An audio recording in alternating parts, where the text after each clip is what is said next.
भाग्य विधाता म्हणतात त्यांनी एक सुरुवातीक योजना काढलेली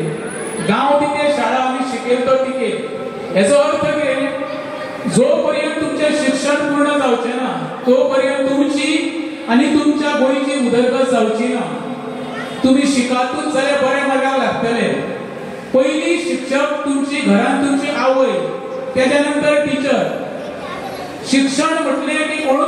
मदत करपाक फुडें सरना व्यवस्थित बाकीचे कसले प्रोग्राम झाले की सरळ रस्ते मदत करता पण चार बुकां आणि चार पेनां दिवची म्हटले कोणी हात वयर काडटा कित्याक तांकां दिसता कित्याक दिवंक जाय हांकां पण एक तुमकां सांगता जो पर्यंत तुमचें शिक्षण पूर्ण जावचें ना तो पर्यंत तुमचें आयुष्य पूर्ण जावचें ना लक्षांत दवरा मोबायला पासून पयस रावा मोबायल तुमकां 99% वायट मार्गाकडे व्हरता फक्त 1% तुका ज्ञान गावतलें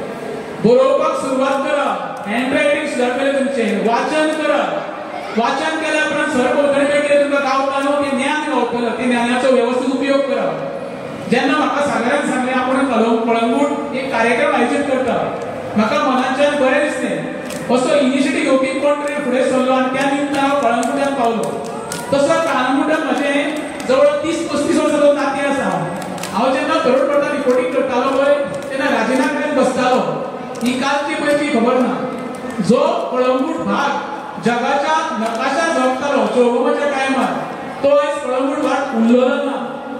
आयज कार्यक्रमाची सुरवात करता आसतना म्हाका एक नवीन बद्दल पळोवपाक गावली जे आमी पळय एका झाडाक उदक घालून हेचो अर्थ कितें हें आमी जिवीत धरपाक जाय आयज जे सरावंडींग आमच्या कॉन्क्रीटचे जंगल ज्यो बिल्डिंग्यो हे उबारलेले आसा हेचो अर्थ आमी विनाशा कडेन वयता जाता तितके एवॉर्ड करा आयज कोस्टल बेल्ट आमच्या हातीन उरलेलो ना पळय कशी वाट लागलेली आसा सगळ्यांनी भायल्यान कॅप्चर केल्ले आसा तेका लागून हांव एकूच उद्देश केला तुमकां शिक्षणाक प्रयत्न करपाचो ज्या वतीन तुमी ही जी घडणूक तुमच्या जे सीआरझेड म्हणून झाडाचे डोंगराचे डोंगरे हे तुमी वाटोवपाक फुडें सरपाक जाव आनी असोच एक राजेश जावळकर कलाकुटांत तयार जावचो जो विद्यार्थी फाटल्यान स्पेशली उबो रावचो ही तुमकां शेवटची म्हाजे कडेन तुमची मागणी आसा देव बरें करूं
ग्रुप फोटो कंप्लीट रावचे